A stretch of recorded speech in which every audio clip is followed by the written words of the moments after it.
Todos sabem que há uma declaração de fé que virou até uma oração de que Maria é mãe de Deus. Mas será que isso é realmente possível?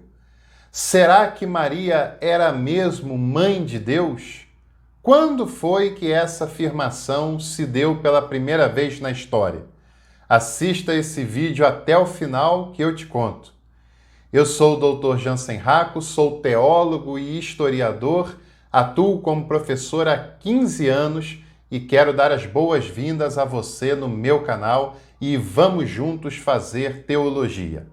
E antes de tratarmos do assunto proposto nesse vídeo, fica o meu convite para você se inscrever nesse canal, caso não tenha feito isso ainda. Aproveite e ative as notificações, porque toda vez que um vídeo estrear por aqui, que uma live começar por aqui, você será notificado e poderá acompanhar aqui com a gente sem perder nada. Vamos ao nosso assunto e perguntamos se Maria realmente é mãe de Deus. Para respondermos a essa pergunta dificílima, nós precisamos fazer uma longa viagem na história. Mais especificamente, voltarmos ao ano 431 da era cristã. É verdade, hoje em dia, esse é um assunto que ainda causa discussões e até divisões entre católicos e protestantes. Se, por um lado, os católicos ostentam orgulhosamente o fato de crer em Maria e de saber que Maria é mãe de Deus, coisa que os protestantes são reticentes em afirmar, por outro lado, os protestantes às vezes acusam os católicos de cometer heresia, de cometer idolatria e de dar a Maria uma reputação maior do que a que ela deveria ter na concepção desses protestantes. Agora, essa questão da afirmação de Maria como mãe de Deus, ela é muito anterior às disputas entre católicos e protestantes. Na verdade, ela é muito anterior, ela é 1000 anos anterior à criação da Igreja Protestante na Europa, a Reforma Protestante.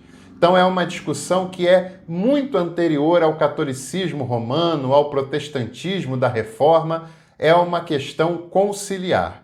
Por isso que a gente precisa fazer uma viagem ao ano de 431, porque nesse ano aconteceu o Concílio de Éfeso.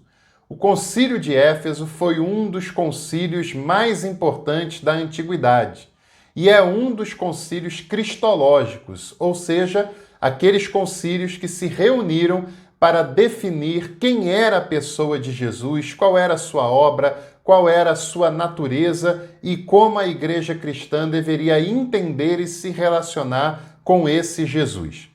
No Concílio de Éfeso, especificamente, estava acontecendo um problema doutrinário relacionado ao nestorianismo. Nestorianismo estava relacionado a um líder da igreja chamado Nestório, que afirmava que as duas naturezas de Jesus, a humana e a divina, eram separáveis, ou seja, eram divididas e elas não se misturavam. Para Nestório, a natureza humana e divina de Jesus não tinham harmonia uma com a outra e eram naturezas distintas.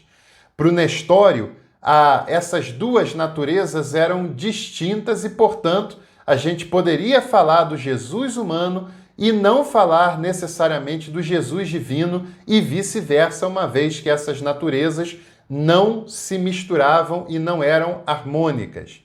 Nestório afirmava que Maria era apenas mãe do Jesus humano, apenas mãe da natureza humana de Jesus, ou seja, ela era Christotokos e não Theotokos, mãe de Deus.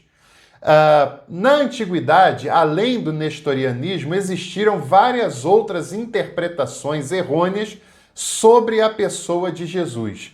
Uma delas, por exemplo, dizia, até anterior a de Nestório, dizia que Jesus era uma pessoa comum, mas uma pessoa muito piedosa, muito devota e muito dedicado a Deus, de tal maneira que o Logos divino o escolheu e o possuiu. e o usou para uma obra e depois teria abandonado essa pessoa na cruz. Essa é um exemplo de interpretações equivocadas que aconteceram na antiguidade sobre as naturezas de Jesus, como o nestorianismo. E a igreja percebe o perigo do nestorianismo e da divisão da pessoa de Jesus em duas naturezas que não se harmonizavam. A igreja precisa condenar esse ensinamento do nestorianismo e, ao mesmo tempo, ela precisa defender a expressão mais adequada sobre essas naturezas na qual ela cria. O Concílio de Éfeso vai afirmar que as duas naturezas de Jesus, a humana e a divina, são indivisíveis, são sem misturas e são harmônicas entre si. Portanto, para a definição canônica de Éfeso, não é possível falarmos de Jesus humano sem falarmos do Jesus divino e vice-versa, porque essas duas naturezas são harmônicas e indivisíveis. Consequentemente, o concílio não podia aceitar o fato de Maria ser apenas mãe do Jesus humano e não ter nada a ver com o Jesus divino, porque ao fazer isso, ela estaria declarando duas naturezas incompatíveis e distanciadas de Jesus. É então que a igreja decreta e define Maria como Theotokos, Maria como mãe de Deus, porque isso é uma consequência óbvia. Se Jesus é Deus e Maria é mãe de Jesus, consequentemente, Maria é mãe de Deus, porque Jesus é Deus. Mas ela é mãe do Deus encarnado, do Deus que se fez carne, que se encarnou na pessoa de Jesus. O que o concílio está dizendo é que Maria é mãe desse ser que nasceu dela, que é chamado de Jesus e que a igreja tem como divino, e que não se separa a sua natureza humana e divina. Portanto, se Jesus é Deus e Maria é mãe de Jesus, logo, Maria é mãe de Deus, Maria é mãe do Deus encarnado na pessoa de Jesus. Isso é muito importante, essa afirmação, e lembrarmos que é uma afirmação que acontece 1000 anos antes das disputas entre católicos e protestantes. É uma definição do Concílio de Éfeso de 431. Se cuide, fique bem e até a próxima oportunidade.